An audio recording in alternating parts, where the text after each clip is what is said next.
So I just want to do a quick video to show you what I used and how I hooked up the house battery for the van. So this is the van battery. Got the positive cable going over to the solenoid. The solenoid I just have mounted to the fender well.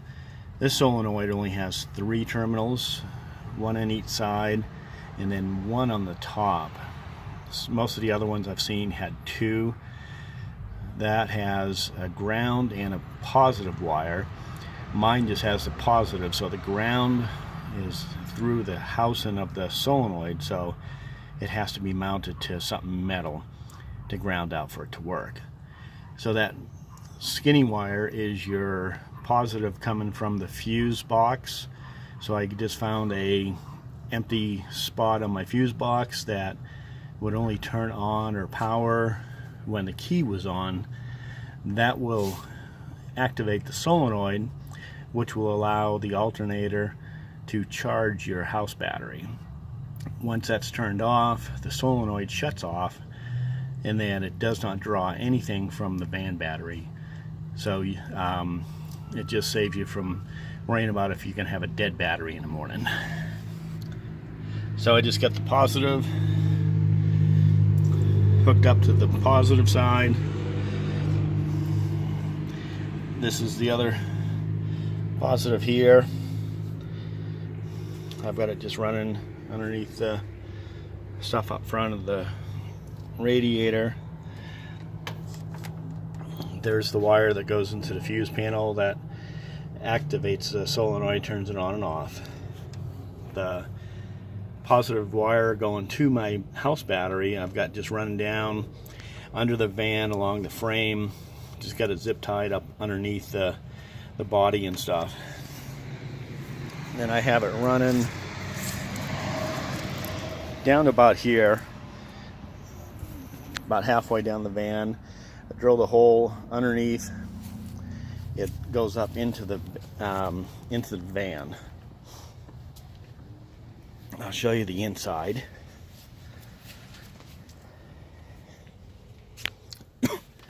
So on the inside, it's kind of cluttered right now. I still have a lot of work to do. I've got my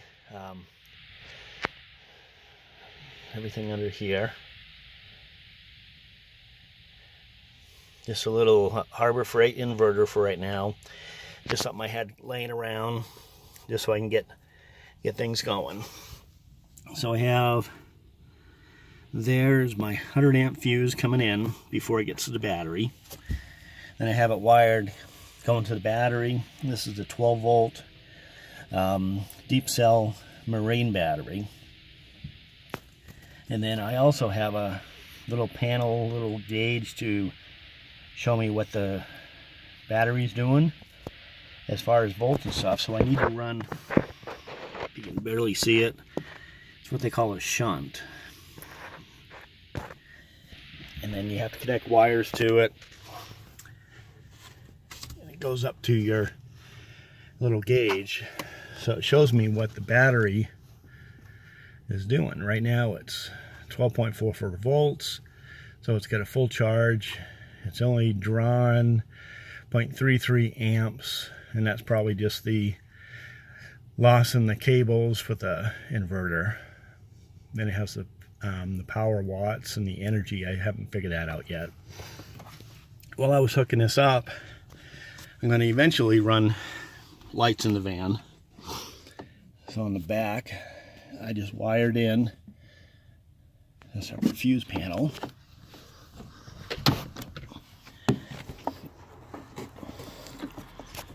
Get that off.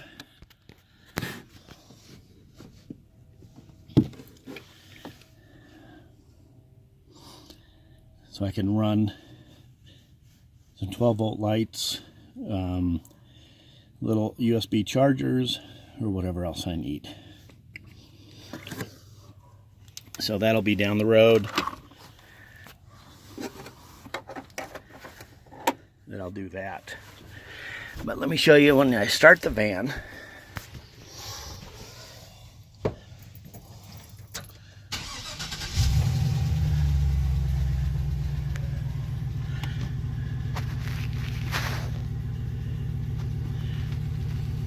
shows you the voltage up to over 13 volts. So that means that it's sending current to the battery, so the battery is charging now. So as long as the van's running, it's charging. It's still only drawing 0.31 amps. And the only thing I have running off the inverter is my fridge. This is just a regular dorm fridge. It's 110 volt. Got a little freezer. Plenty of room in here to store stuff. It's cold.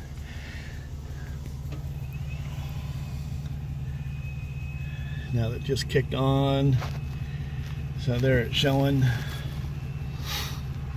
It's around 8.5 amps. Still don't understand the power, the wattage,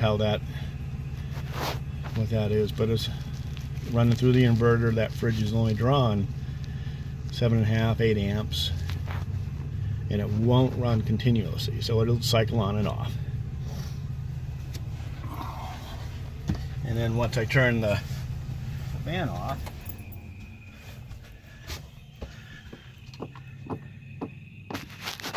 you see the voltage drops back down in the 12 volt range, and now it's just drawing from the house battery. So right now my only lights are just hooked up are the dome lights running off the van battery. I want to put in some recessed lights on the ceiling. I'll just get some 12 volt lights, run it to the fuse panel that I installed.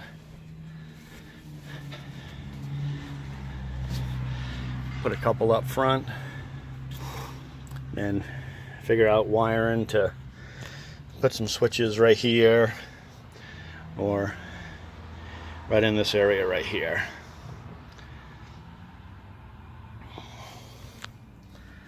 And I'm quite sure I'm going to have to put a door on that or something just to hide the wires.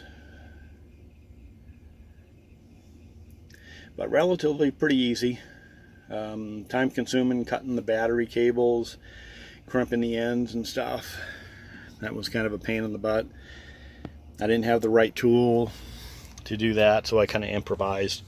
I'll post a couple pictures of that on how to do that. So, alright, have a good night.